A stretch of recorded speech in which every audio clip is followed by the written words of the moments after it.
Alhamdulillahirabbil alamin. Alhamdulillahilladzi bi ni'matihi tatimmus shalihat. Wassalatu wassalamu ala man ba'atsahu rahmatan lil alamin. Sayyidina wa habibina wa qurrati a'yunina wa imamina wa qaidina wa maulana Muhammadin wa ala alihi wa sahabatihi wa man sara ala nahjihi wastanna bi sunnatihi wa ittaqa atharahu ila yaumiddin, amma ba'd. Rabbi shrah li sadri wa yassir li amri wa hlul 'uqdatam min lisani yafqahu qawli. Allahumma 'allimna ma yanfa'una wanfa'na bima 'allamtana warzuqna 'ilman yanfa'una ya rabbal alamin. Bapak Ibu kaum muslimin jamaah Masjid Al-Fauzin yang dimuliakan Allah Subhanahu wa taala. Alhamdulillah kita bersyukur pada Allah Azza wa Jalla pada kesempatan di pagi hari yang insyaallah penuh keberkahan ini melalui doa Nabi Shallallahu Alaihi Wasallam dan juga di hari yang sangat dimuliakan, salah satu hari di antara hari-hari bulan Allah Al-Muharram. Kita hari ini masuki hari yang kedua.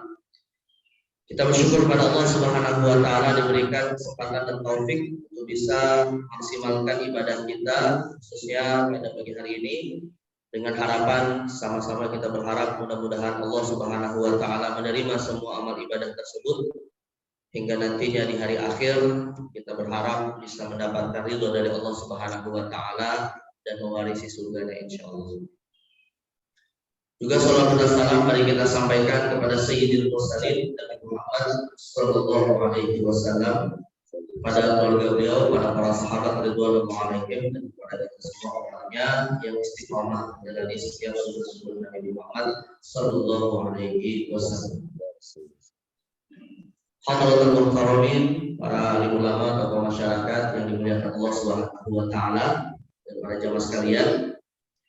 Insyaallah pada kesempatan di pagi hari ini kita akan melanjutkan sesi kajian seputar ilmu faraid atau fikih waris yang memasuki, seperti tadi telah disampaikan oleh Ustaz kita, bahwa hari ini kita masuk sesi yang ketiga ya, di mana pada pertemuan sebelumnya, dua pertemuan sebelumnya kita sudah mempelajari aspek urgensi tentang belajar ilmu waris ya. Kenapa kita wajib belajar ilmu waris pada sesi pertama, dan pada sesi kedua kita sudah bahas juga ya, sebagai menggambarkan secara global berbagai macam penyimpangan di dalam praktek pembagian harta waris, yang mana faktor terbesar ya atau sebab terbesar terjadinya berbagai macam penyimpangan itu tentunya adalah masalah ilmu ya. Karena tidak sedikit jamaah sekalian umat Islam itu beramal tanpa ilmu. Nah itulah yang kemudian banyak menjadi sebab terjadinya kesalahan-kesalahan. Berapa banyak umat Islam ketika maafnya saat mau membagi harta waris gak kepikiran untuk melaksanakan hukum Islam ya, jadi membaginya sesuai dengan kehendak hati mereka aja. Padahal di dalam Islam persoalan waris termasuk yang diatur secara rinci di dalam Al-Quran. Nah karena itu pada kesempatan di pagi hari ini kita akan mulai masuk kepada ilmunya, setelah pada pertemuan sebelumnya kita bicara hal-hal yang menjadi motivasi kita untuk belajar ilmu itu. Nah namun terkait dengan ilmu waris ini jemaah sekalian, ini karena ilmunya juga cukup banyak ya, pada pagi hari ini kita belum mengambil semuanya ya, saya akan menyampaikan pengenalan saja terkait dengan apa itu waris secara teoritis dan hubungannya dengan beberapa istilah yang seringkali juga umat Islam salah di dalam meletakkan ya, yaitu istilah hibah dan wasiat. Nah ini kita baru bicara teorinya ya. Lalu nanti akan ada konsep tentang rukun, syarat, dan setang. Jadi hari ini kita akan membahas tiga hal seputar definisi waris ya, lalu kemudian dasarnya atau dasar persyariatannya, hubungannya antara waris, hibah, dan wasiat, lalu ada ketentuan seputar rukun, syarat, dan sebab ya. Jadi kita belum masuk nih kepada teori cara menghitung dan seterusnya ya. Tapi apa fondasinya terlebih dahulu. Baik. Nah terkait dengan Pengenalan ini ya, kita akan mulai dari apa yang disebut dengan waris di dalam hukum Islam. Secara bahasa, jemaah sekalian, secara bahasa istilah waris itu hakikatnya adalah berpindahnya sesuatu dari seseorang kepada orang lain atau berpindahnya sesuatu dari satu pihak kepada pihak yang lain. Apakah ini bersifat materi ataupun bersifat non materi? Ya, makanya di dalam hadis Nabi SAW, Rasul menyebutkan perpindahan ilmu dari para nabi kepada para ahli warisnya, yaitu para ulama, dengan istilah waris. Ya, dalam hadis Nabi mengatakan al ulama'u warasatul anbiya. Para ulama adalah, ini masih salah nih. Para ulama pewaris atau ahli waris para nabi. Yang lebih tepat adalah ahli waris. Jadi para ulama adalah ahli waris para nabi, bukan pewaris ya. Tapi kalau kita balik benar, para nabi adalah pewarisnya para ulama, gitu ya. Karena yang mewarisi ilmu itu adalah pewaris, sedangkan yang menerima warisan disebut ahli waris. Nah, kita seringkali menyebut pewaris ya. Ini kurang tepat. Nah, jadi perpindahan sesuatu ya dari satu orang kepada orang lain disebut dengan waris. Kita juga sering mengatakan, Pak, ya ini anak ini mewarisi sifat bapaknya. Itu kan juga sering kita sebut ya, karena berpindahnya sifat lewat didikan seorang ayah kepada anaknya.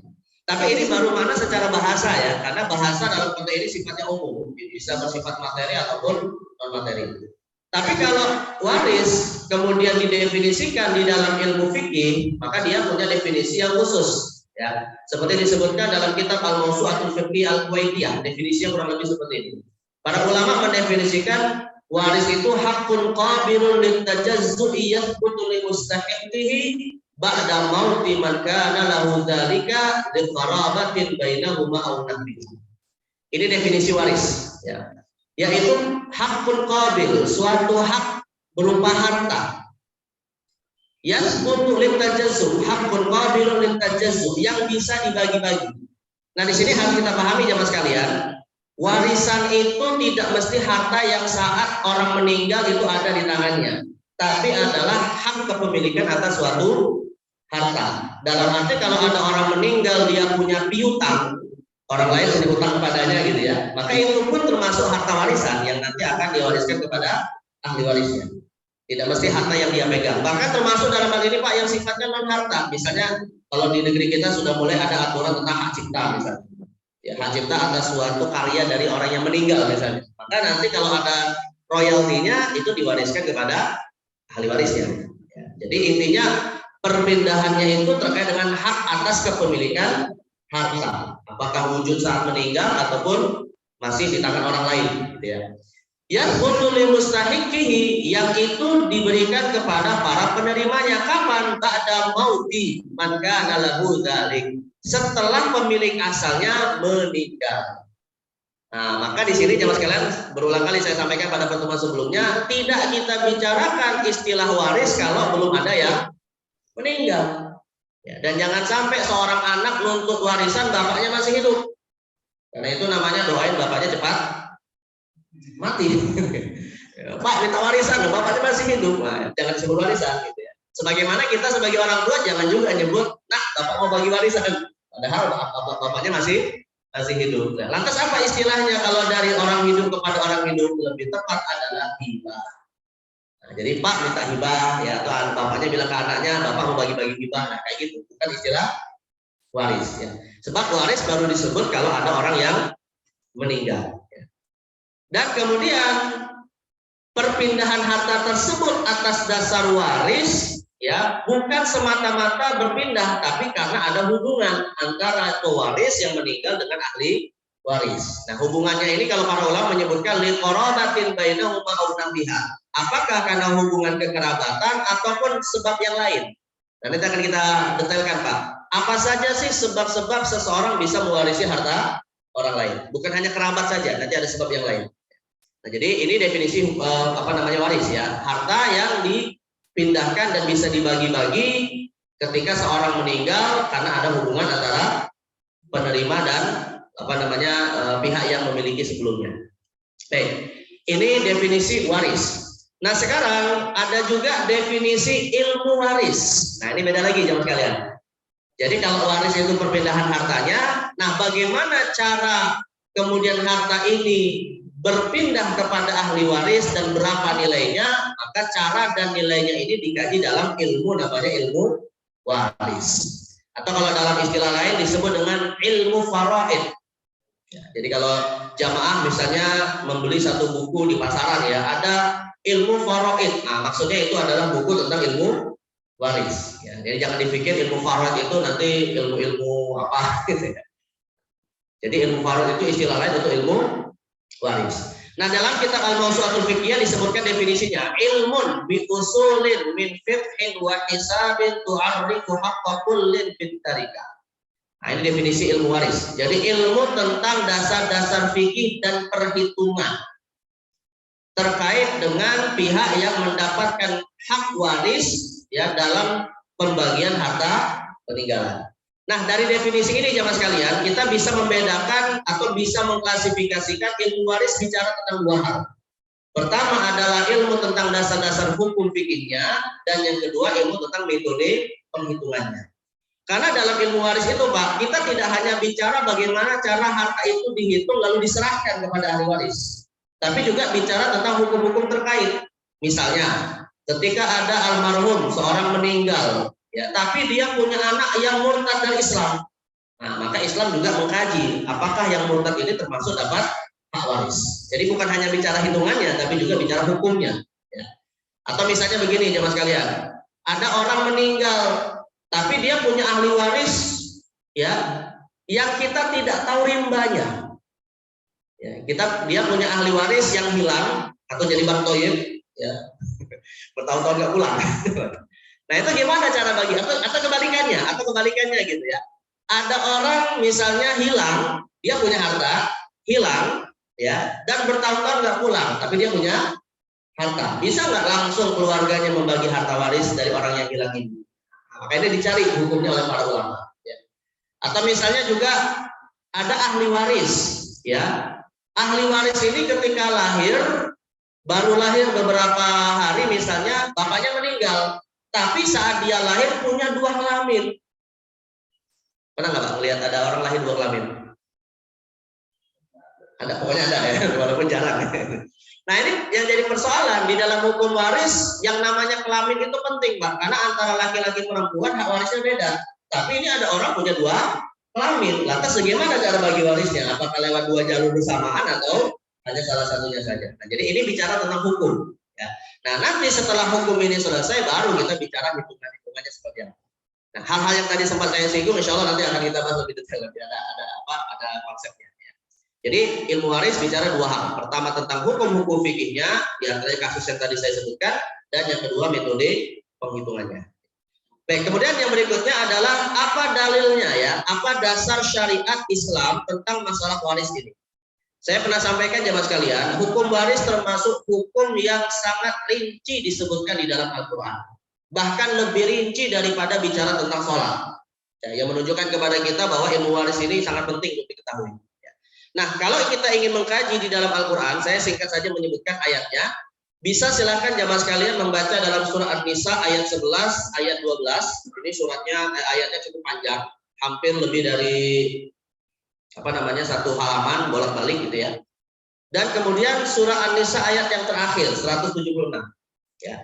Di ayat yang ke-11 Allah Subhanahu wa taala menjelaskan tentang hukum hak waris anak-anak. Ya, Allah berfirman, yusikumullahu fi auladikum lidzakari mithlu hadzil unthayain. Allah berwasiat tentang harta yang ditinggalkan. Kalau seseorang punya dua anak dan dia meninggal, satu laki-laki satu perempuan, maka ketentuannya 2:1. Ya. Kemudian surah An-Nisa ayat yang ke-12 Allah bicara tentang diantaranya hukum waris antara suami istri. Walakum nisfu ma taraka azwajukum illam yakul lahunna walad fa in kana lahunna waladun falakum ar-rubu mimma tarakna. Ya, kalian wahai para suami mendapatkan hak waris dari harta istri kalian yang meninggal sebesar setengah harta mereka.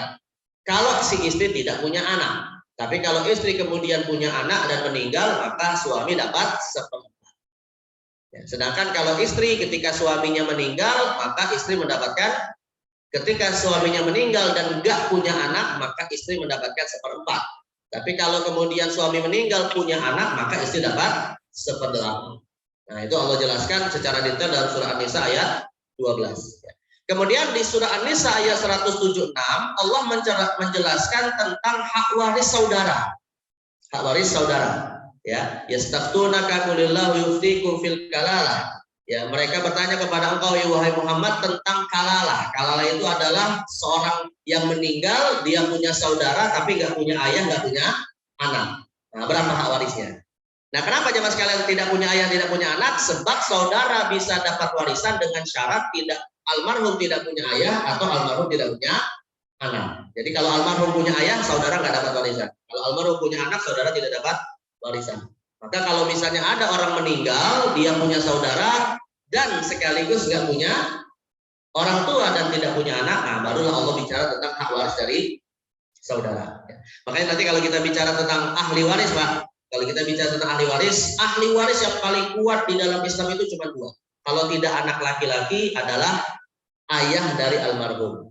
Ya, karena anak laki-laki dengan ayah almarhum inilah yang nanti akan menghalangi ya hak waris dari ahli waris yang lain. Ini karena kalau kita nanti bicara ahli waris itu bisa kita bagi jadi 3 kelompok.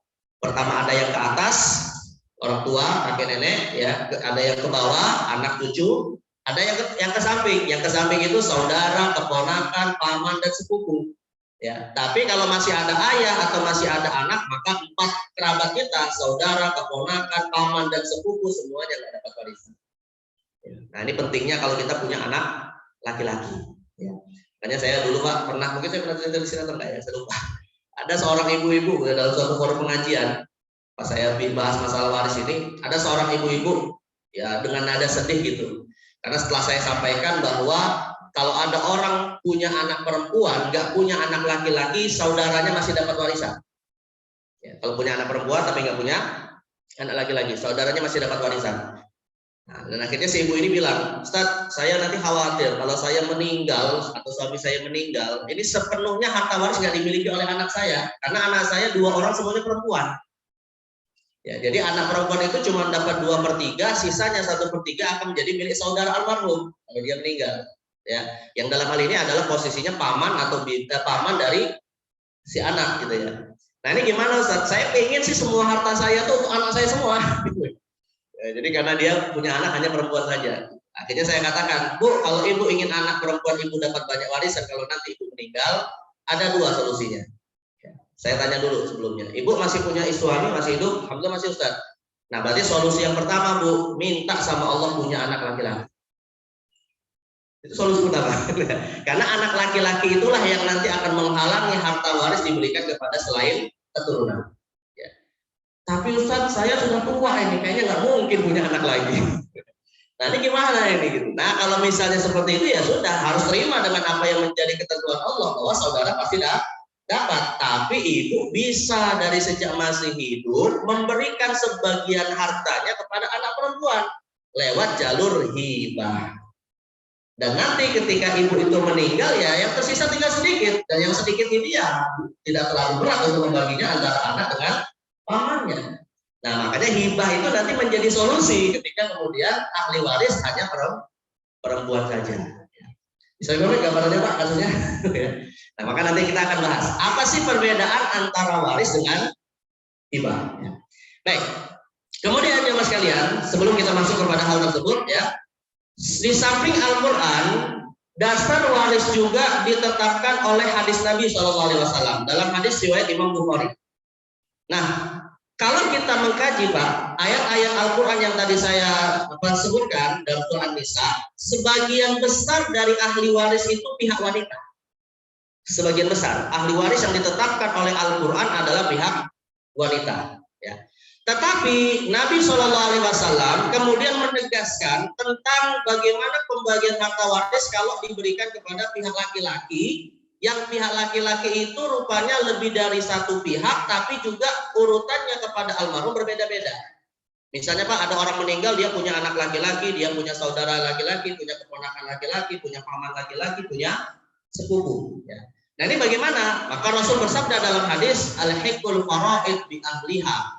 berikanlah harta waris itu kepada yang berhak, maksudnya yang berdasarkan ketentuan Al-Quran dulu.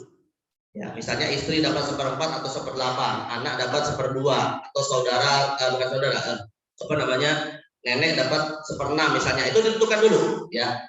Lalu kalau masih tersisa, fama baqiya, kalau masih tersisa, kali aula rajulin dzakar, maka sisanya itu sepenuhnya diberikan ahli waris, diberikan kepada ahli waris laki-laki yang terdekat hubungannya kepada almarhum. Contoh ya, kita biar lebih mudah memahami hadis ini, contohnya begini. Misalnya ada seorang meninggal ya, seorang laki-laki meninggal jemaah sekalian. Dia punya istri, ya biasanya nih ya, punya istri, punya anak laki-laki, punya saudara laki-laki. Ya, istri si almarhum, kemudian anak laki-laki dan saudara almarhum. Nah, di dalam hukum Islam jemaah sekalian, yang namanya waris itu harus diberikan terlebih dahulu kepada yang ditentukan oleh Al-Quran. Nah, antara istri, anak laki-laki dengan saudara, yang pertama ditetapkan sebagai penerima warisan adalah istri. Karena istri mendapatkan berdasarkan ketentuan Al-Quran, yaitu 1/8. Ya, 1/8. Nah, jadi istri dari harta, misalnya harta yang ditinggalkan anggaplah 8 miliar. Berarti istri diberi dulu 1 miliar, 1/8-nya. Nah, namun ya Rasul mengatakan setelah diberikan kepada istri 1 miliar sebagai penerima berdasarkan Al-Quran, maka yang tersisa, berarti sisanya berapa? 7/8 ya, atau 7 miliar misalnya ya. Maka yang tersisa Rasul katakan berikan sepenuhnya kepada ahli waris laki-laki yang terdekat kepada almarhum hubungannya. Antara anak laki-laki dengan saudara, mana yang paling dekat hubungannya? Jelas anak laki-laki. Ya, karena anak laki-laki terhubung kepada almarhum langsung, sedangkan kalau saudara terhubung kepada almarhum lewat ayahnya. Nah, maka anak laki-laki lebih utama. Lantas 7 miliar sisanya tadi atau 7/8 sisanya tadi sepenuhnya menjadi hak dari si anak laki-laki. Adapun saudaranya ya sudah nggak dapat warisan apa-apa. Ya, nanti kalau dalam ilmu waris namanya disebut terhijab. Ya, hijab itu artinya dia terhalangi hak warisnya. Karena ada ahli waris terdekat laki-laki dari keluarga almarhum. Bisa dipahami hadisnya Pak? Nah, seperti itu ya. Jadi berikan dulu yang berdasarkan Al-Quran, dan yang berdasarkan Al-Quran hanya 6 angka. Yang paling besar 2/3, lalu 1/2, lalu 1/3, lalu 1/4, lalu kemudian 1/6 dan 1/8. Yang pertama 2/3, yang kedua 1/2, yang ketiga 1/3, yang keempat 1/4, yang kelima 1/6, yang keenam 1/8. Hafalkan 6 angka ini Pak, karena kita cuma bicara 6 ini aja nanti. Lalu kemudian sisanya gitu ya. Nah, kalau sisanya kan berarti 2/3 sisanya berapa? 1/3, 1/2 sisanya 1/2, 1/3 sisanya 2/3, 1/4 sisanya apa? 3/4 ya, 1/6 sisanya 5/6 ya, 1/8 sisanya 7/8 ya. Ini pernah belajar kan Pak kayak gini di SD? Pada lupa. Insya Allah nanti saya belum menjelaskan secara detail ya, karena nanti ada momennya insya Allah. Nah, jadi intinya seperti itu konsepnya secara contoh kasusnya ya. Baik. Nah, sekarang kita masuk kepada perbedaan antara waris, wasiat dan hibah ya. Apa sih perbedaan antara 3 istilah ini? Nah, untuk membedakannya jamaah sekalian, kita bisa membedakannya berdasarkan 4 faktor. Ya. Jadi perbedaan antara 3 istilah ini, waris, hibah, wasiat, karena ini saling terkait biasanya, ada 4 faktor yang membedakan. Yang pertama berdasarkan faktor waktu, yang kedua penerima, yang ketiga nilai harta, dan yang keempat hukumnya. Kalau dari sisi waktu, maka waktu bisa kita bedakan menjadi 2. Waktu akad dan yang kedua waktu penyerahan harta. Ini kalau saya kasih analogi Pak, misalnya seperti jual beli online. Ya, jual beli online itu kalau kita pesan lewat platform online gitu ya. Biasanya akad terlebih dahulu atau barang yang sampai terlebih dahulu. Nah, akad dulu biasanya ya, kita lihat aplikasinya, lalu kemudian kita setuju dengan barang yang kita pesan, lalu kemudian kita transfer. Nah, besok-besok baru barangnya sampai. Artinya dalam kasus ini ya ada waktu akad, ada waktu penyerahan. Ada waktu akad, ada waktu penyerahan. Ya. Nah, maka waris, hibah, dan wasiat juga seperti itu jemaah sekalian. Ada waktu diakadkan waris, ada waktu diakadkan hibah, ada waktu diakadkan wasiat, tapi hartanya belum tentu saat itu juga, bisa jadi nanti. Ya, nah ini maka bedakan antara dua waktu ini. Kalau untuk waris, waktu akadnya adalah setelah seseorang wafat. Maka sekali lagi tidak ada waris kalau belum ada yang meninggal. Dan waktu penyerahannya juga setelah wafat. Ya, karena akadnya setelah wafat ya jelas penyerahannya juga adalah setelah wafat. Tapi yang perlu saya tegaskan nih Pak, kalau kita bicara waris, kalau kita bicara jual beli kan berarti akadnya itu antara penjual dan pembeli. Kalau kita bicara sedekah antara yang bersedekah dengan yang menerima sedekah. Tapi kalau waris Pak, yang berakad siapa? Antara pewaris dengan ahli waris? Bisa nggak berakad? Pewaris itu kan sudah meninggal ya. Bisa nggak orang yang sudah meninggal berakad dengan yang masih hidup?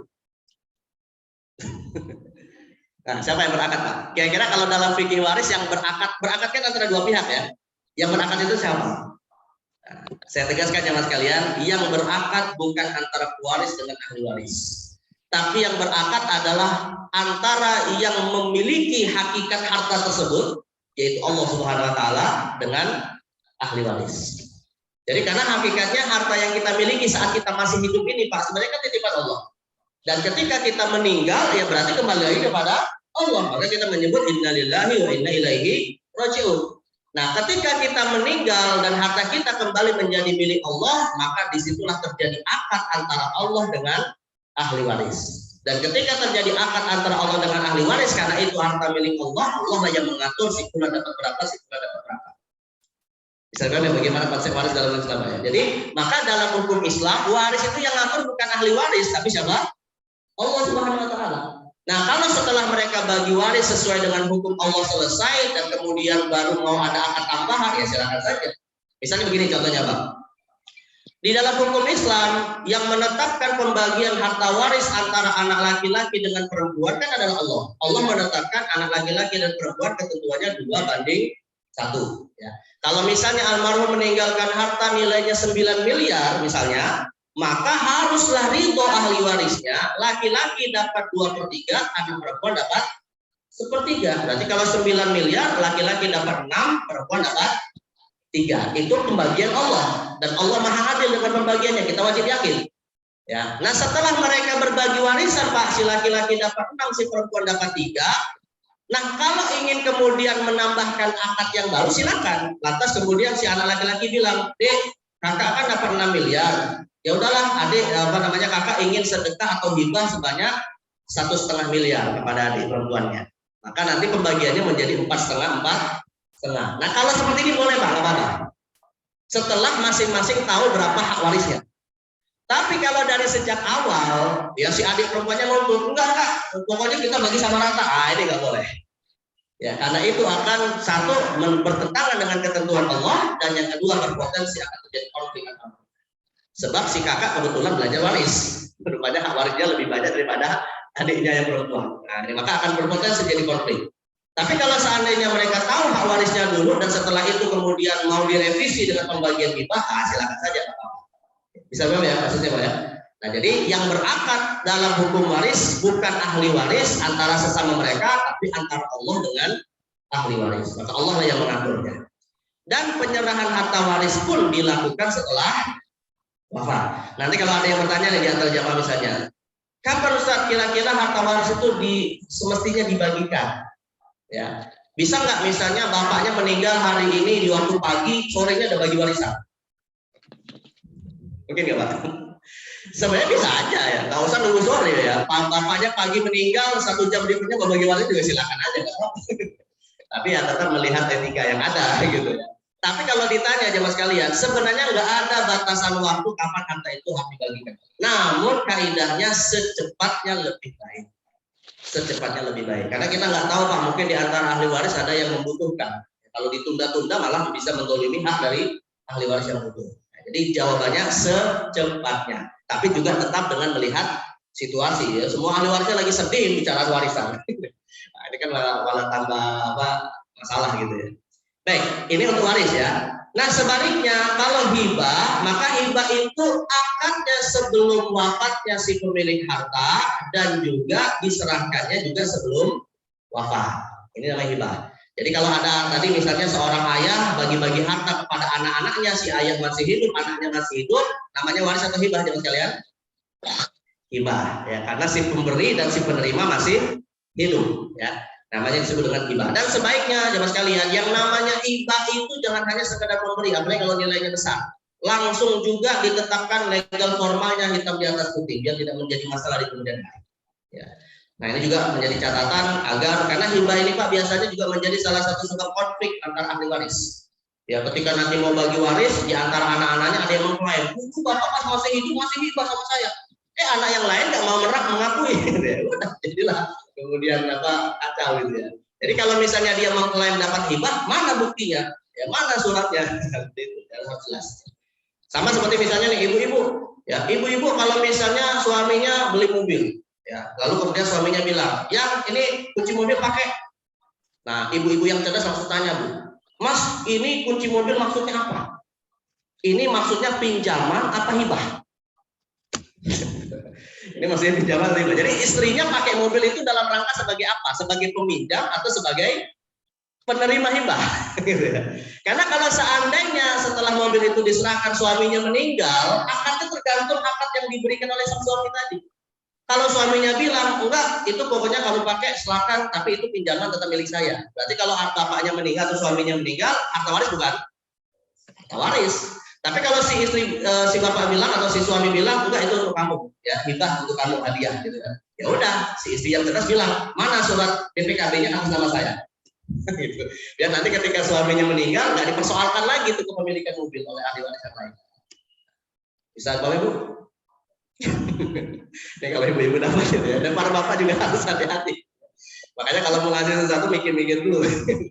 Nah, itu biar maksudnya apa? Ya seakan-akan kan saklek Pak ya, seakan-akan saklek ya. Tapi ini penting agar tidak berpotensi menjadi masalah di kemudian hari. Kita bicaranya jangka panjang, bukan hanya saat itu juga. Baik, ya. Ini saya bukan berarti ngajarin ibu-ibu harus nanyain semua itu apa pemberian. Tapi ya biar jelas saja nanti kalau salah kan kita nggak tahu Pak siapa yang meninggal lebih awal kan kita nggak tahu ya. Dan kapan kita waktunya meninggal kan juga nggak tahu gitu ya. Karena meninggal itu urusan Allah Subhanahu Wa Taala yang menetapkan. Baik, kemudian yang terakhir wasiat. Nah kalau untuk wasiat ini jamaah sekalian, nah ini yang agak sedikit berbeda nih ya. Wasiat itu ada unsur warisnya, ada unsur hibahnya. Karena wasiat itu adalah pemberian yang akadnya itu sebelum wafat, sedangkan diberikannya harta tersebut setelah wafat. Jadi dia hibah yang dijanjikan setelah wafat, itu namanya wasiat. Jadi kalau ada seorang, misalnya ada seorang ayah ya ngomong sama anaknya, "Nak, nanti rumah ini menjadi milikmu, tapi setelah bapak wafat."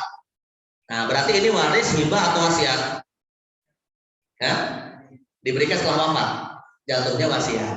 Ya, jatuhnya wasiat. Tapi apakah wasiat itu bisa dilaksanakan atau tidak? Nanti ada syarat yang lain, Pak. Di antaranya adalah penerima wasiat bukan ahli waris. Jadi kalau ada si ayah berkata kepada anaknya, "Nak, rumah ini," saya ada seorang ayah bilang sama anak bungsunya biasanya ya, "Nak, nanti kalau bapak meninggal, rumah ini menjadi milikmu." Maka ini wasiat yang wasiat yang batal karena tidak sesuai dengan ketentuan wasiat. Kenapa? Karena si penerima masih termasuk ahli waris. Berarti nanti anak bungsu nggak bisa mengklaim, "Dulu bapak berwasiat rumah ini menjadi milik saya," nggak bisa. Ya, dia harus kemudian berbagi warisnya kepada saudara yang lain. Tapi kalau si bapak memang ingin memberikan rumah itu kepada anak bungsunya, jalurnya bukan wasiat, tapi lewat jalur hibah. Ya, saat masih hidup langsung surat-suratnya diatasnamakan kepada si penerima. Ya, biar nanti ketika si pemilik awalnya meninggal tidak akan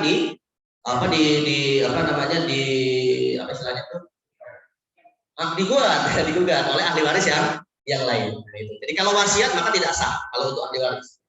Nah, jadi intinya kalau waktunya wasiat sebelum wafat, menerimanya setelah wafat. Nah sekarang penerimanya nih ya, tadi saya sempat singgung penerimanya.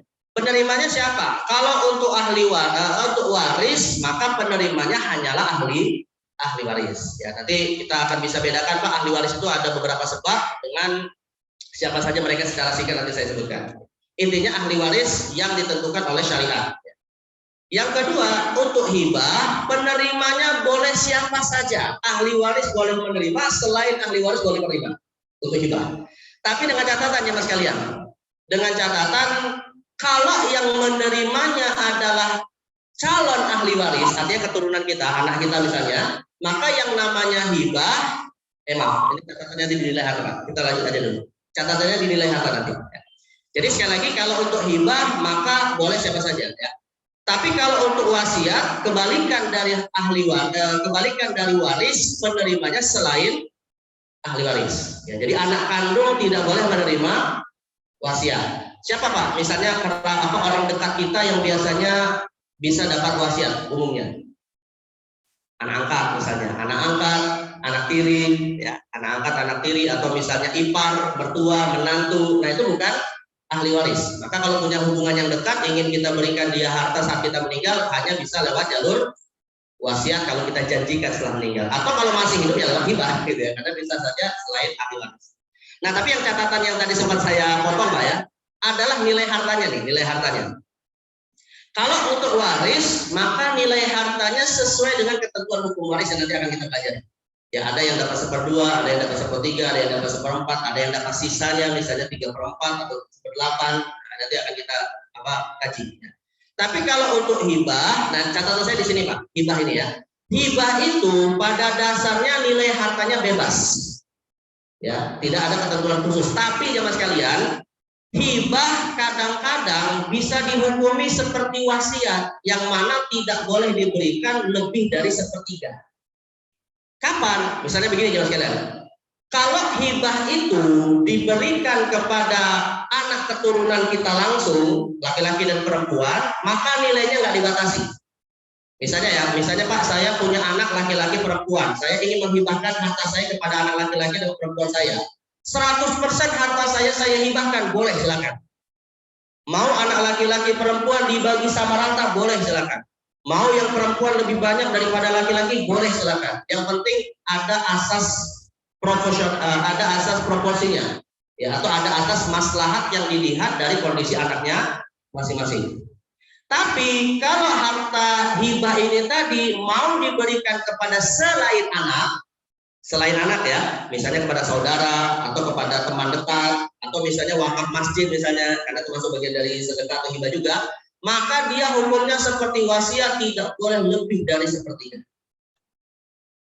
Ya, jadi kalau untuk anak kandung silakan seluruhnya, tapi kalau untuk selain anak kandung tidak boleh lebih dari 1/3.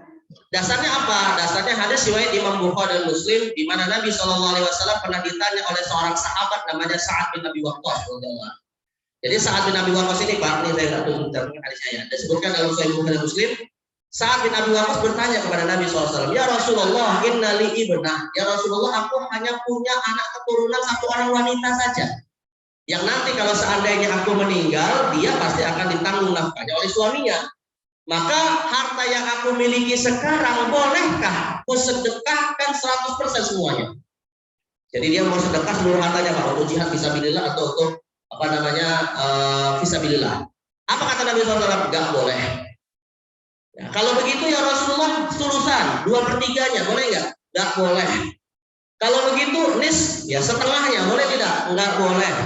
Kalau 1/3-nya bagaimana ya Rasul? Rasul katakan 1/3 sudah banyak. Maknanya adalah apa? Rasul membatasi hanya sampai angka 1/3 saja. Jadi kalau kita mau sedekah Pak, kita masih hidup nih ya, mau sedekah, nggak boleh kita lebih dari 1/3. Kenapa? Karena ada hak dari keturunan kita yang harus kita siapkan. Dan Allah berfirman di dalam Al-Quran surah An-Nisa, wal yakhshal ladzina law taraku min khalfihim dzurriyyatan dhi'afa. Takutlah kamu meninggalkan keturunanmu dalam kondisi lemah. Apakah lemah secara harta, begitu juga lemah secara ilmu. Maka kemudian Nabi SAW bersabda setelah mengatakan 1/3 itu banyak, wahai Sa'ad, ketahuilah sesungguhnya anakmu nanti ketika engkau meninggal berkecukupan itu lebih baik daripada nantinya dia dalam kondisi kekurangan meminta-minta kepada orang lain. Karena belum tentu Pak kita punya anak, suaminya baik, mau nafkahi, belum tentu. Maka anak perempuan pun perlu ditunjang dengan apa? Harta warisan. Ya. Nah jadi maka sekali lagi, kalau hibah untuk anak silakan, tidak ada batasan nilainya. Tapi kalau hibah untuk selain anak kandung, maka maksimalnya berapa? 1/3. Mirip seperti wasiat. Nah, jadi kalau kita punya anak angkat kita mau kita siapkan harta setelah kita meninggal, maka itu pun tidak boleh lebih dari 1/3. Kenapa? Karena 2/3 adalah hak minimal untuk ahli waris. Ya. Baik, kemudian yang berikutnya jemaah sekalian, hukumnya sekarang ya.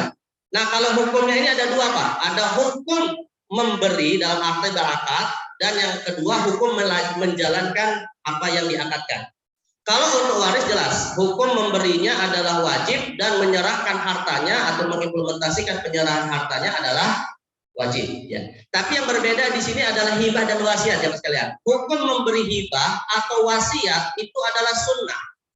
Jadi kita menghibahkan harta kita atau mewasiatkan harta kita untuk orang lain itu hukumnya adalah sunnah. Tapi kalau sudah terikrarkan, maka pelaksanaannya adalah wajib. Jadi sebelum mengikrarkan kalau baru niat nggak wajib, hukumnya sunnah saja. Tapi kalau sudah terikrarkan hukumnya adalah wajib. Dan Nabi mengatakan orang yang sudah mengikrarkan hibah tapi dia batalkan atau dia tidak serahkan seperti seekor anjing yang menjilat ludahnya kembali. Maka ini tidak dibolehkan kita membatalkan hibah yang sudah diikrarkan. Begitu juga dengan wasiat. Termasuk ahli waris nggak bisa kemudian membatalkan wasiat sepihak. Kalau misalnya almarhum sudah meninggal kemudian mau bagi warisan. Ya, jadi mereka harus melaksanakan wasiat dulu untuk selain ahli waris baru bagi harta waris. Baik, nah ini perbedaan antara waris, hibah dan wasiat. Ini kalau ada pertanyaan atau catatan agak sedikit dimundurkan dulu Pak. Kita tutup di sini. Ini karena waktunya ada masyhur ya. Nah kita tutup di sini jemaah sekalian ya. Ketentuan tentang masalah waris dari aspek dasar-dasarnya dulu. Rukun, syarat dan sebab. Ya, rukun, syarat dan sebab. Jadi dalam hukum waris itu sama seperti sholat ya, ada rukunnya, ada syaratnya gitu ya. Kalau waris rukunnya ada 3. Tidak ada pembahasan waris kalau ketiga rukun ini nggak ada, ya. Atau satu di antaranya tidak ada. Rukun yang pertama adalah adanya orang yang meninggal, namanya disebut pewaris. Dan syaratnya adalah pewaris itu meninggal. Syaratnya adalah meninggal ya. Tapi meninggal di sini Pak bisa kita bedakan menjadi 2. Meninggal secara hakiki, jenazahnya kita lihat, atau meninggal berdasarkan putusan hukum, namanya meninggal secara hukmi. Contoh misalnya seperti yang tadi sempat saya singgung, ada orang yang hilang bertahun-tahun nggak pulang, tapi dia punya harta. Ya, nah ini bagaimana keluarganya bisa nggak membagi harta warisnya? Jawabannya tidak bisa kecuali ada putusan hakim yang mengeluarkan putusan kalau orang ini sudah meninggal. Misalnya seperti ada orang Pak, ada kecelakaan misalnya, kecelakaan pesawat misalnya. Kemudian setelah kecelakaan pesawat, kita dalam proses evakuasinya jenazahnya nggak ketemu. Berarti kan masih ada kemungkinan nggak hidup. Bisa ada kemungkinan hidup, bisa juga meninggal. Ya meninggalnya mungkin tubuhnya, fisiknya hancur gitu ya. Nah maka setelah kasus itu ahli waris nggak bisa langsung membagi harta waris sampai menunggu ada putusan hakim bahwa orang ini sudah diputuskan meninggal. Ya. Tapi yang jadi masalah begini Pak. Ya, dan ini pun terkait dengan istrinya ya. Istrinya tidak boleh nikah lagi dan memasuki masa iddah kecuali ada putusan hakim kalau suaminya sudah meninggal. Nah, yang jadi masalah begini. Ya, ketika hakim mengeluarkan putusan bahwa dia sudah meninggal misalnya karena bertahun-tahun nggak pulang, kemudian pas istrinya nikah lagi, Pak, tiba-tiba datang suaminya. Itu gimana kira-kira? Akad nikah sudah terjadi. Akad nikah sudah terjadi pas ada walimahan, rupanya suaminya selamat pulang ke rumah. Padahal sudah keluar putusan hakim kalau dia sudah meninggal. Itu kira-kira nikahnya gimana tuh? Satu, boleh seorang wanita punya 2 suami. Nah, di sini para ulama kita beda pendapat. Ada yang mengatakan bahwa pernikahan kedua otomatis batal karena suami yang pertama masih hidup. Ya. Tapi ada juga pendapat yang mengatakan si wanita punya hak memilih mau bersama suami pertama atau suami kedua. Tapi tidak ada yang berpendapat istri boleh memiliki dua-duanya. Nah, itu nggak boleh. Jadi hanya salah satu saja, apakah memilih atau kembali kepada yang pertama gitu ya. Nah, sedangkan kalau harta warisnya sudah dibagi lalu tiba-tiba pemiliknya hidup, ya maka nanti ada islah namanya. Islah itu atau sulhu. Sulhu itu artinya ya ada rembukan aja gimana cara harta itu kembali kepada si pemilik sebenarnya. Tapi ya, sekali lagi kalau sudah keluar putusan hakim kayaknya sulit lah masih hidup ya, ada bertahun-tahun biasanya. Baik, ini yang pertama ya. Yang kedua, rukun yang kedua adalah si pewaris punya harta atau tarikah atau maurus. Nggak mungkin Pak kita bicara warisan kalau pewarisnya nggak punya harta. Ya, apalagi kalau misalnya dia meninggal bukan mewariskan harta, malah mewariskan hutang, kita nggak bicara warisan. Karena hutang itu Pak sebenarnya nggak diwariskan kepada keturunan. Saya tegaskan ya Mas kalian, hutang tidak diwariskan kepada keturunan. Kalau keturunannya kemudian mau bayar hutang orang tuanya, alhamdulillah. Tapi kalau keturunannya nggak mau bayar hutangnya, si pemilik piutang nggak boleh nuntut kepada keturunannya. Si pemilik piutang hanya boleh menuntut kepada harta almarhum saja. Maka ahli waris nggak bisa bagi waris sebelum menyelesaikan hutang-hutang dari almarhum, dari hartanya, dari harta almarhum, bukan dari harta si keluarganya ya atau ahli warisnya. Lantas bagaimana kalau hartanya nggak cukup untuk bayar hutang Pak? Nah di sini saya ingin memberikan semacam satu masukan kepada lembaga zakat. Ya, kalau keluarganya atau kalau almarhum sudah tidak punya harta dan keluarganya tidak mau bayar hutang, maka caranya Pak adalah lewat jalur zakat. Ya, dan zakatnya atas dasar apa? Atas dasar orang yang meninggal tadi kita sebut gharim. Orang yang meninggal punya hutang. Bahkan saya katakan Pak, orang yang punya hutang meninggal lebih butuh untuk dibayarkan lewat zakat daripada yang masih hidup. Karena kalau masih hidup dia masih bisa mencari nafkah, bisa mencari uang untuk bayar hutang. Tapi orang yang sudah meninggal dan keturunannya nggak mau bayarin, lewat apa dia bayar hutang? Ya nggak bisa, kecuali lewat jalur zakat aja, gitu ya. Nah ini yang jadi masalah, ada nggak lembaga zakat mikirin hutang orang meninggal? Ini saya kalau dalam beberapa kajian zakat saya sering ingatkan kepada lembaga zakat. Karena orang yang punya hutang dan dia meninggal itu lebih butuh untuk dibayarkan kewajiban hutangnya. Tapi kalau ada keturunannya mau bayar, alhamdulillah itu bagus dan masuk bagian dari birrul walidain. Baik, jadi harus punya harta. Dan harta ini ada, bukan harta yang asumsi saja atau harta yang dikhayalkan ya. Harta yang memang real ada. Dan yang terakhir rukun ketiga adalah ahli waris. Nah, baru kita bicara ahli waris. Ahli waris itu adalah yang nanti menjadi terminal terakhir beralihnya harta kepada mereka dari si pewaris. Dan syarat ahli waris adalah hidup di detik pewarisnya meninggal. Saya tegaskan, hidup di detik pewarisnya meninggal. Dalam arti begini Pak, kalau seandainya harta belum dibagi, tapi di antara ahli waris ada yang meninggal, haknya nggak gugur. Tetap harus diberikan, walaupun nanti kemudian diberikan kepada ahli warisnya yang lagi yang tua. Jadi seandainya ada seorang meninggal di hari Senin misalnya ya, atau seorang meninggal tahun 2000 misalnya. Dia punya anak masih hidup di tahun 2000, belum dibagi harta warisnya, di antara anaknya ada yang meninggal tahun 2001. Nah, maka anaknya yang meninggal 2001 tetap berhak atas warisan bapaknya yang meninggal tahun 2000. Walaupun belum dibagi. Nah, tapi kan dia sudah meninggal, siapa penerimanya? Ya, anaknya lagi, keturunan dari yang meninggal tadi, yang kedua. Ya. Nah, tapi kalau misalnya anaknya meninggal tahun 2019 misalnya, nah maka gugur hak warisnya ketika bapaknya meninggal tahun 2000. Nah, jadi syaratnya hidup saat pewaris meninggal. Ya. Baik, bisa dipahami perbedaannya Pak ya? Nah, ini syarat untuk ahli waris. Dan yang terakhir, apa sebab seseorang bisa saling mewarisi? Ya. Sebab seseorang bisa saling mewarisi di dalam hukum Islam itu ada 3, tapi dari 3 sebab ini saya lihat ya, dan kita butuh perhatikan juga, yang berlaku saat ini hanya tinggal 2 saja, lewat sebab nasab dan lewat sebab nikah. Adapun sebab walak Pak, walak sudah nggak ada lagi hari ini. Walak itu adalah sebab peralihan harta waris berdasarkan sistem perbudakan. Jadi saat ini saya kasih contoh misalnya begini untuk wawasan kita ya. Abu Bakar As-Siddiq radhiyallahu anhu, sahabat Nabi kan pernah membeli Bilal bin Rabah dari Umayyah bin Khalaf. Ya, jadi Bilal saat itu budak dibeli sama siapa? Abu Bakar. Setelah dibeli oleh Abu Bakar, Bilal kemudian dibebaskan oleh Abu Bakar. Jadi orang merdeka, tidak lagi jadi seorang budak.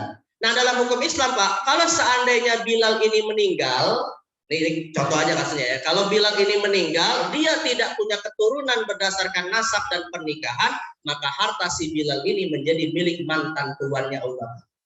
Nah, itu namanya disebut pemberian harta waris lewat jalur wala. Lewat jalur wala yang 3. Ya. Tapi karena hari ini sistem perbudakan sudah tidak ada, maka yang tersisa tinggal 2, lewat pernikahan dan lewat nasab. Tapi yang lewat pernikahan hanya cuma 2 saja, antara suami atau istri. Ya, jadi lewat perbesaran atau pernikahan hanya suami dan istri. Adapun mertua, menantu, ipar, tiri bukan ahli waris. Ya, bukan ahli waris. Jadi hanya suami atau istri. Sedangkan yang berdasarkan nasab inilah jumlah yang paling banyak. Nasab itu ada kurang lebih 20 ahli waris. Sedangkan yang nikah antara suami dan istri cuma 2. Berarti ahli waris nanti akan kita ketahui ada 22. 20-nya nasab, 2-nya pernikahan. Yang 20 ini ada yang ke atas, orang tua, kakek nenek, ada yang kedua ke bawah, anak cucu, ada yang ke samping, saudara, keponakan, paman dan sepupu. Nanti pada waktunya insya Allah akan kita lebih jelaskan lagi. Dan sebagai penegas Pak ya, saya tutup di sini sebagai penegas, bukan ahli waris nih ya. Bukan ahli waris, tapi sebagian orang kadang menganggapnya ahli waris, gitu ya, tapi bukan ahli waris. Siapa mereka? Pertama, semua keluarga tiri, hakikatnya bukan ahli waris. Ya, ada orang menikah dengan seorang janda punya anak, anaknya anak tiri bukan ahli waris dari bapak tirinya. Kemudian bukan yang diangkat-angkat, ya, bapak angkat, ibu angkat, anak angkat, saudara angkat, itu bukan ahli waris. Ya, kemudian bukan mantan. Mantan apa nih Pak Bu? Hah? Mantan apa? Mantan suami atau mantan istri gitu ya. Kalau mantan suaminya meninggal nggak boleh mantan istrinya nuntut warisan. Ya, jadi harta warisan yang milik istri yang masih sah gitu ya. Kemudian mertua menantu bukan ahli waris, begitu juga dengan saudara ipar bukan ahli waris ya. Jadi ahli waris hanya nasab di luar pernikahan kecuali suami istri tadi. Baik, jemaah sekalian yang dimuliakan Allah Subhanahu wa taala, mungkin ini yang bisa saya sampaikan ya sebagai pembahasan dasar-dasar waris. Insyaallah ini mungkin pada kesempatan yang lain kita akan bahas pembahasan detail seputar 3 rukunnya, yaitu pewaris, harta waris, ahli waris, dan ada konsep namanya hijab. Insyaallah mungkin pada pekan depan Pak ya, ada pembahasan yang ketiga ini. Baik, mungkin seperti itu saya cukupkan dan Assalamualaikum warahmatullahi wabarakatuh.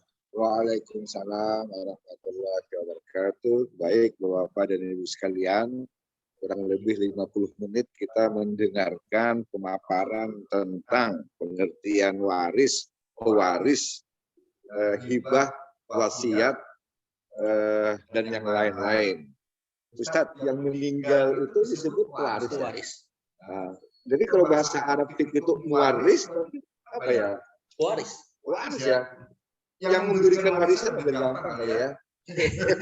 Biar gampang itu Ustaz. Yang memberikan warisan dan yang menerima warisan dan ada harta peninggalan. Yang penting ada harta peninggalan. Yang memberikan harta, yang meninggalkan harta itu adalah yang meninggal. Kemudian yang berhak menerima harta yang ditinggalkan ini ya adalah ahli waris. Ya. Kadang-kadang banyak pertanyaan misalnya lanjut sedikit masalah itu. Baik, mungkin ada yang ditanyakan Bapak dan Ibu, silakan. Ada Pak Tommy, ada Pak Tanjung.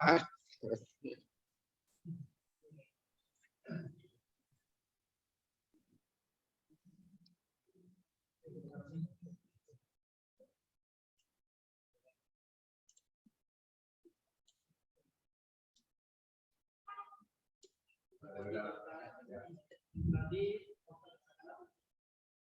yang kita tidak jelas kalau ukuran tempat ini bagaimana termasuk yang mengikuti aliran karena ini kan sangat sulit. Siapa menentukan bahwa aliran ini sudah mutlak? Ya. Ukurannya apa? Kalau dia masuk kristal, maka ini jelas. Tapi ada aliran bagaimana dia sudah mutlak itu. Siapa yang memutuskan bahwa dia sudah mutlak karena kaitannya ke bagaimana mutlak kalau yang kedua, bagaimana kalau si pewaris sendiri yang mutlak. Dulu dia hanya banyak harta, yang misalnya kaya, belum sempat dihibahkan, belum sempat dia mutlak. Lalu meninggal. Balikannya.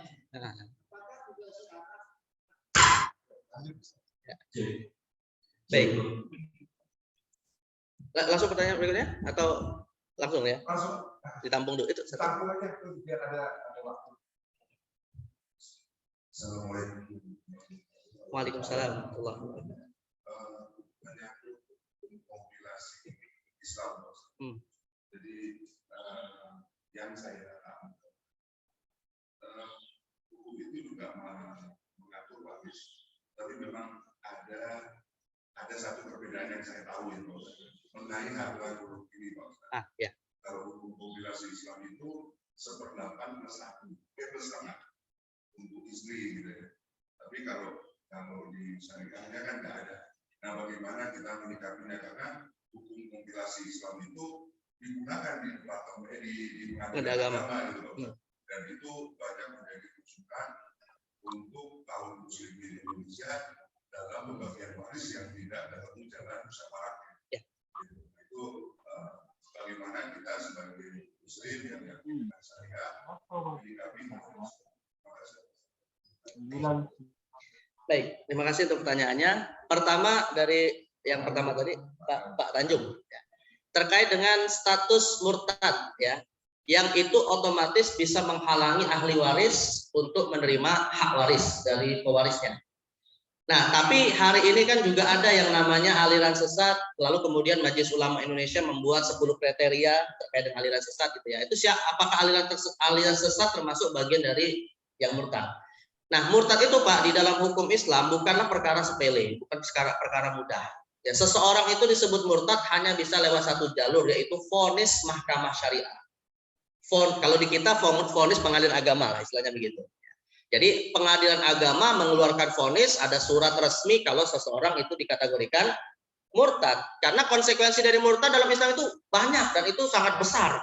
Apa Pak di antara konsekuensinya tadi? Masalah warisan. Yang kedua, suami istri harus bercerai. Kalau suaminya keluar vonis murtad dari pengadilan agama, nggak boleh mereka melanjutkan pernikahan. Ya, karena murtad tidak boleh tetap bersama dengan yang masih muslim gitu ya. Bahkan bukan hanya laki-laki, yang perempuan juga begitu. Kalau murtad harus bercerai dengan suaminya. Bahkan lebih fatal, lebih berat dari itu Pak. Kalau di negara Islam, vonis murtad itu menyebabkan si orang yang tadi divonis murtad diberi kesempatan 3 hari taubat, kalau tidak dihukum mati. Itu kalau di negeri yang pakai betul-betul aturan seperti ini gitu ya. Kalau di negeri kita kan enggak Pak ya. Kalau di negeri kita pelecehan agama saja cuma 2 tahun dihukum. Jadi artinya murtad itu bukan perkara sederhana di dalam hukum Islam. Ya. Maka satu-satunya jalan bisa keluar vonis murtad ini hanyalah lewat pengadilan agama. Dan kalau seandainya Pak ada keluarga kita, misalnya contoh kasus saja Pak ya, ada aliran sesat yang dianggap sudah keluar dari Islam oleh Majelis Ulama Indonesia ya. Misalnya seperti Ahmadiyah. Ahmadiyah kan meyakini adanya Nabi setelah Nabi Muhammad dan itu termasuk bagian dari pokok agama. Ya. Nah maka bagaimana kalau kita punya anak yang ikut aliran seperti ini Pak? Ya sebenarnya sih Ahmadiyah tetap bersyahadat, walaupun menambahkan syahadat tentang Nabi setelah Nabi Muhammad. Maka anak yang seperti ini tetap mendapatkan hak waris. Kita nggak bisa katakan dia murtad sampai keluar karena Majelis Ulama Indonesia dalam hal ini Pak tidak bisa mengeluarkan vonis murtad. Vonis murtad hanya bisa lewat pengadilan agama atau tidak pengadilan resmi negara lah gitu ya. Tapi Majelis Ulama Indonesia itu hanya mengeluarkan himbauan saja. Ya, hanya mengeluarkan masukan untuk pemerintah lah seperti itu. Jadi tidak bisa mengeluarkan vonis. Nah, jadi maka mereka yang kemudian dikategorikan sesat walaupun sampai kepada vonis kafir misalnya ya oleh Majelis Ulama Indonesia, kita katakan dia tetap bisa menerima harta waris. Ya, sampai ada vonis murtad dari pengadilan negeri atau pengadilan agama resmi dari negara. Ya, seperti itu. Kemudian bagaimana kalau sebaliknya ya? Bagaimana kalau yang murtad ini adalah pewaris ya, meninggalnya dalam kondisi murtad. Nah, masalah ini Pak ulama kita beda pendapat. Ulama beda pendapat ya. Tapi sama Pak, ini juga murtadnya murtad yang jelas-jelas murtad, keluar dari agama Islam atau keluar vonis murtad dari pemerintah ya. Tapi kalau misalnya dikatakan dia masuk aliran sesat ya, kita tidak katakan murtad gitu ya. Nah, jadi kalau memang betul-betul murtad nih, keluar dari Islam masuk Nasrani, masuk Hindu, Buddha dan seterusnya ya. Maka ulama kita beda pendapat, apakah harta yang dia tinggalkan bisa diwariskan kepada ahli waris yang muslim? Ya, ulama kita beda pendapat. Mayoritas ulama berpendapat tidak bisa. Jadi ahli waris yang muslim ya sudah, resikonya dia tidak dapat warisan dari bapaknya yang meninggal dan murtad, ya. Dan ini dasarnya hadis Nabi SAW yang mengatakan la yatawarathu ahlul millatain. Tidak bisa saling mewarisi antara dua pihak yang beda agama. Ya. Tapi kalau pendapat sebagian ulama Pak, sebagian ulama misalnya seperti pendapat dan fatwa dari Dr. Yusuf Al-Qaradawi, beliau berpendapat kalau yang murtad adalah yang meninggal dan yang mewarisi adalah muslim, tetap masih bisa dapat. Tapi kalau sebaliknya enggak. Kalau sebaliknya enggak. Ya, tapi kalau yang menerima adalah muslim tetap bisa dapat. Dasarnya adalah hadis Nabi al-Islamu ya'lu wa la yu'la alaihi. Islam lebih tinggi dan tidak ada yang lebih tinggi daripada Islam. Dan itu juga terkait dengan maslahat ahli waris yang muslim. Karena kasus ini banyak terjadi di Eropa, Pak. Banyak terjadi di Eropa, anak-anaknya mu'alaf masuk Islam, orang tuanya masih non-muslim, lalu meninggal dalam kondisi non-muslim. Kalau si anak-anak muslim ini, nah anak-anak muslim ini tadi Pak, dalam hukum negara mereka di Eropa dapat warisan karena tidak melihat agama. Tapi kalau pakai hukum agama malah nggak dapat warisan gitu ya. Nah maka kemudian fatwa ulama di Eropa mengatakan kalau yang menerima muslim tetap bisa dapat warisan, mau pakai konsep agama ataupun pakai hukum negaranya. Nah, jadi maka ini ada diperselisihkan oleh para ulama dan sebaiknya sih kalau menurut saya demi maslahat yang muslim bisa dapat warisan. Tapi kalau muslimnya memang tidak mau dapat warisan ya silakan saja, itu pendapat mayoritas ulama. Jelas Pak ya? Ini kalau yang murtad adalah pewaris. Ada dua pendapat seperti tadi. Ya. Tapi kalau di negara kita lewat kompilasi hukum Islam kayaknya nggak dapat. Lewat kompilasi hukum Islam nggak dapat ahli waris muslim kalau bapaknya non muslim yang meninggal. Ya, kalau pakai kompilasi hukum Islam. Ya. Nah, ini balik kepada kompilasi hukum Islam. Bagaimana dengan konsep kompilasi hukum Islam yang menetapkan bahwa istri dapat harta gonogini setengah setelah suaminya meninggal, baru kemudian dapat 1/8. Ya, berarti kan istri dapat banyak nih ya, setengah plus 1/8. Ya, sebenarnya begini jamaah sekalian. Saya punya teman ya menulis satu buku khusus Pak, kritik terhadap kompilasi hukum Islam ya versus waris. Karena ini konsep harta gonogini yang ada dalam kompilasi hukum Islam termasuk bagian dari yang menimbulkan masalah di dalam hukum waris. Kenapa? Karena di dalam hukum waris itu nggak ada konsep yang namanya harta gonogini. Dalam arti harta gonogini hanya berlaku jamaah sekalian kalau suami istri punya harta bersama dan tidak jelas kepemilikannya. Baru itu di situ kita katakan ada harta gonogini. Misalnya ya, suami istri punya usaha bersama. Lalu kemudian satu di antaranya meninggal. Nah, maka dalam kasus ini sebelum bagi waris ya diambil dulu hak dari si istri yang masih hidup. Dan kalau tidak ditentukan sahamnya berarti setengah dia dapat. Tapi yang jadi masalah ini kan harta gonogini nggak kayak gitu yang dalam kompilasi hukum Islam. Dalam kompilasi hukum Islam itu harta gonogini maksudnya adalah terlepas istri punya kontribusi atau tidak, pokoknya kalau suami meninggal dapat setengah dulu. Begitu Pak. Kompilasi hukum kayak gitu. Jadi tanpa ada kontribusi apapun, istri itu dapat setengah dari harta yang ditinggalkan oleh suami. Dan setelah dapat setengah nggak berhenti, dapat 1/8 lagi. Nah baru sisanya diberikan kepada anak. Berarti anak lebih sedikit hak warisnya daripada ibunya. Nah itu konsep kompilasi hukum Islam. Nah bagaimana dalam perspektif fikih waris yang kalau yang saya pelajari Pak itu tidak bisa tidak ada hal seperti itu sebenarnya. Dalam arti gonogini nggak bisa dilakukan kecuali si istri punya kontribusi, ya kontribusi terhadap harta suami. Nah di situ baru kita bicara harta gonogininya. Nah lantas bagaimana solusinya? Kan ini bertentangan ya. Maka solusinya begini. Kalau istri dalam hal ini sudah belajar hukum waris yang sebenarnya tidak ada konsep gonogini ya sudah tidak usah dibawa ke pengadilan agama. Ya musyawarah bagi warisnya hanya ke kekeluargaan saja. Jadi maka si istri dapat 1/8, 7/8 sepenuhnya milik anak. Toh juga anak sendiri gitu ya, bukan orang lain gitu kan.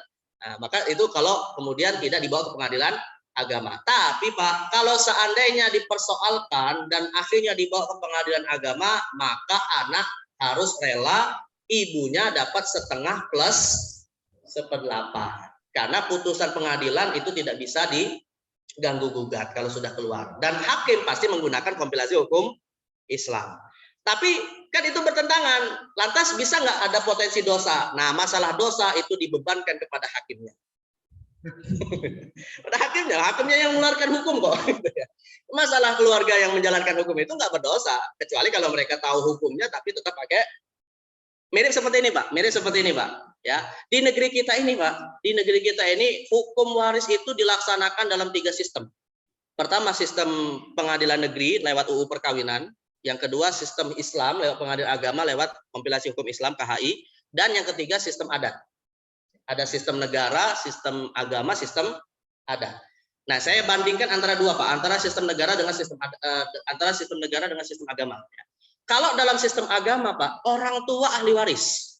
Ini saya kasih analogi aja ya. Orang tua itu ahli waris kalau dalam kompilasi hukum Islam.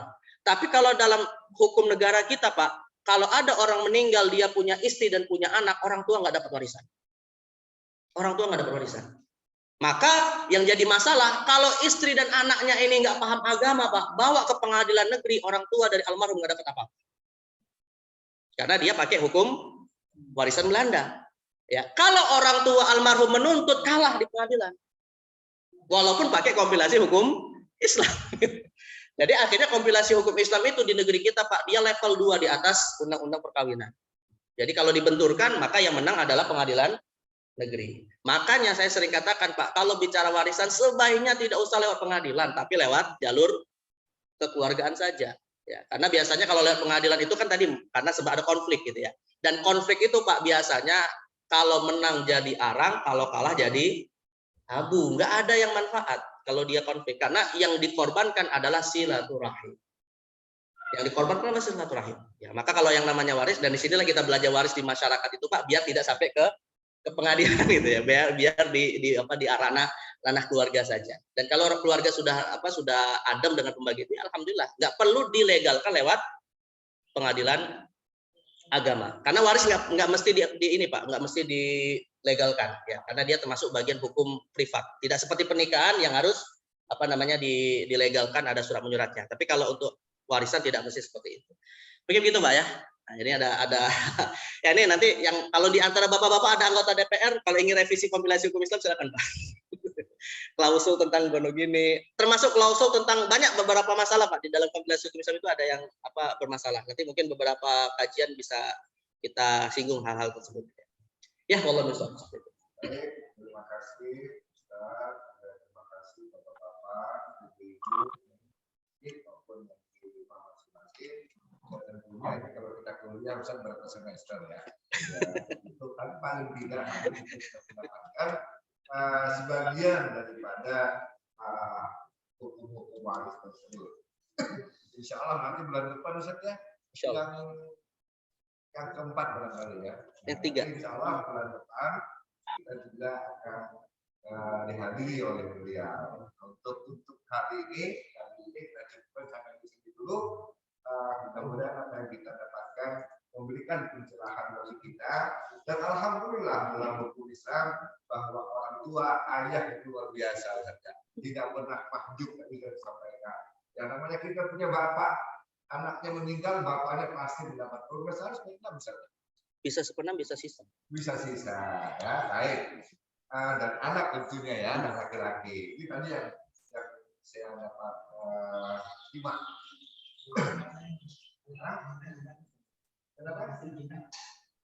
Masih hasil zina bagaimana Ustaz? Oh, pertanyaan. Pertanyaan. Ya mungkin sebagai closing. Ya, closing ya. Anak hasil zina itu hanya bisa mewarisi lewat ibunya aja, Pak. Nggak bisa lewat ayah biologisnya. Meskipun kalau dalam kompilasi hukum Islam ya, meskipun antara yang berzina menikah. Jadi misalnya laki-laki wanita berzina, ya lalu hamil si perempuan, kemudian mereka menikah. Nah, maka anak yang lahir nanti itu tidak bisa dinasabkan kepada ayah kandungnya, maka tidak bisa juga mewarisi harta dari ayah kandungnya. Hanya bisa mewarisi harta lewat ibunya saja. Ya, jadi kalau ibunya meninggal baru dia dapat warisan. Tapi kalau ayahnya meninggal nggak bisa dapat warisan. Nah, maka dalam kasus seperti ini, Pak, kalau ada ayah biologis mengetahui hukum seperti ini, ya sudah sejak masih hidup berilah hibah atau wasiat. Tidak bisa lewat jalur waris. Bisa wasiat boleh, karena hakikatnya dia bukan ahli waris. Maka bisa hibah atau wasiat. Nah, tapi kalau ibunya yang meninggal, maka bisa mewarisi. Wah, karena berlanjut masih panjang. Nggak selesai, tapi kan menarik. Menarik. Nanti kita lanjutkan lagi. Ya. Baik, kita sebagai kenapa aja? Oke.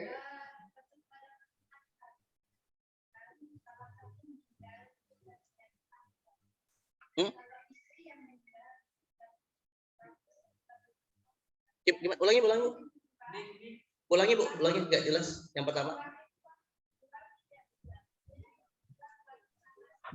Enggak, yang pertanyaan pertama Bu, nggak jelas suaranya. Yang pertama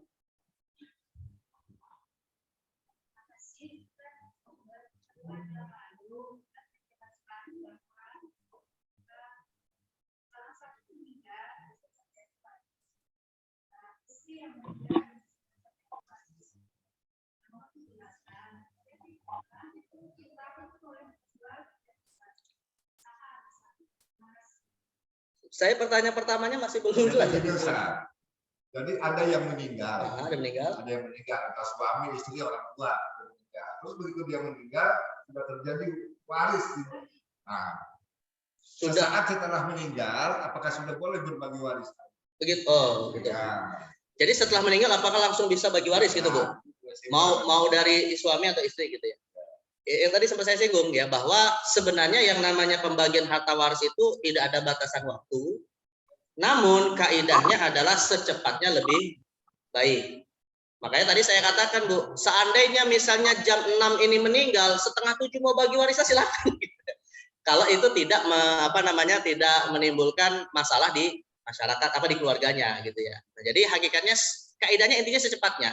Karena kita nggak tahu setelah almarhum meninggal bisa saja ada ahli warisnya yang kemudian meninggal berikutnya.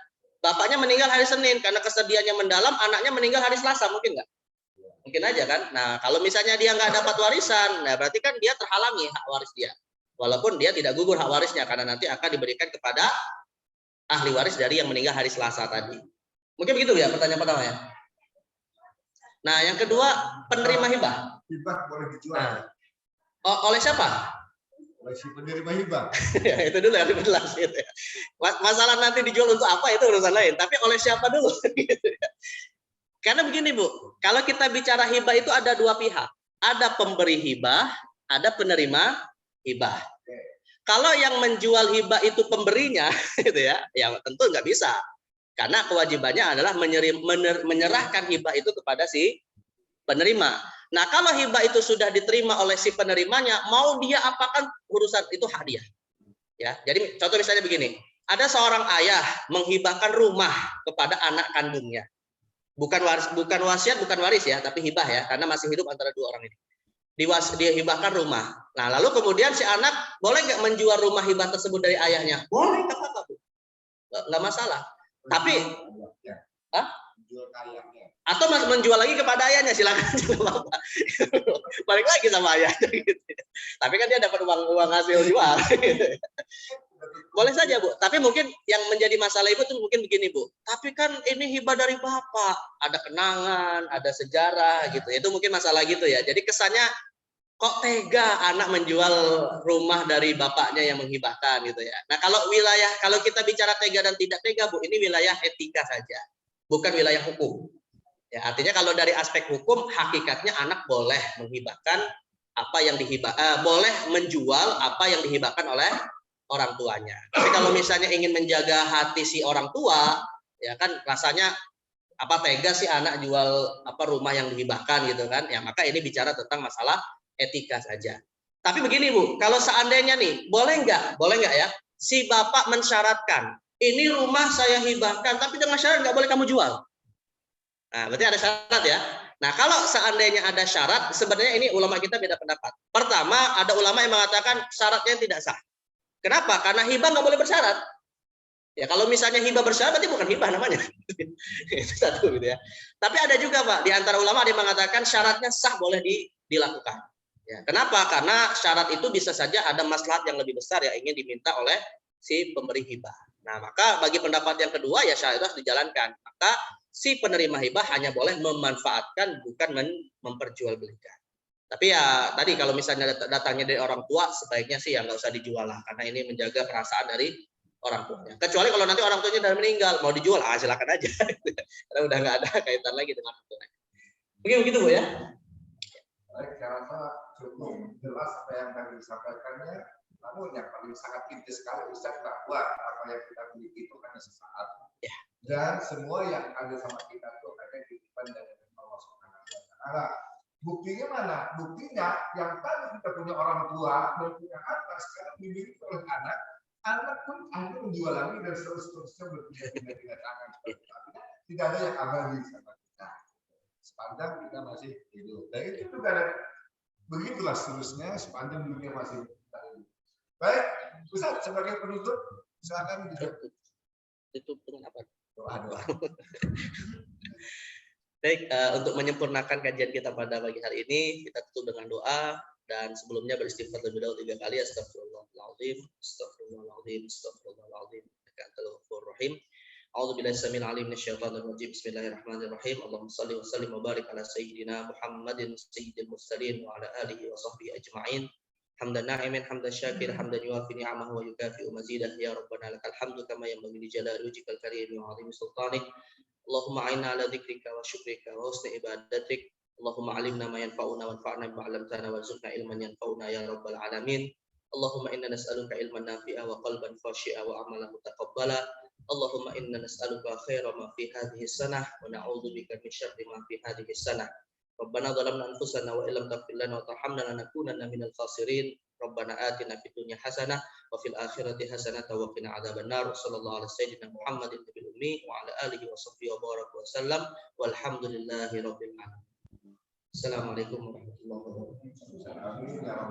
Dengan doa tadi maka berakhir pula pertemuan kita pada pagi hari ini. Terima kasih kepada Bapak dan Ibu yang cepat memberikan informasi kita kembali dengan topik yang sama, maksudnya fikih waris di bulan Agustus yang akan datang. Assalamualaikum warahmatullahi wabarakatuh. Waalaikumsalam warahmatullahi wabarakatuh.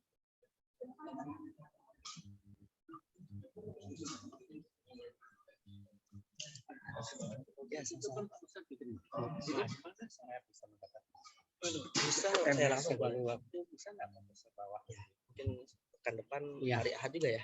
Iya. Tadi saya bawa. Anda ketemu, Anda ketemu ya.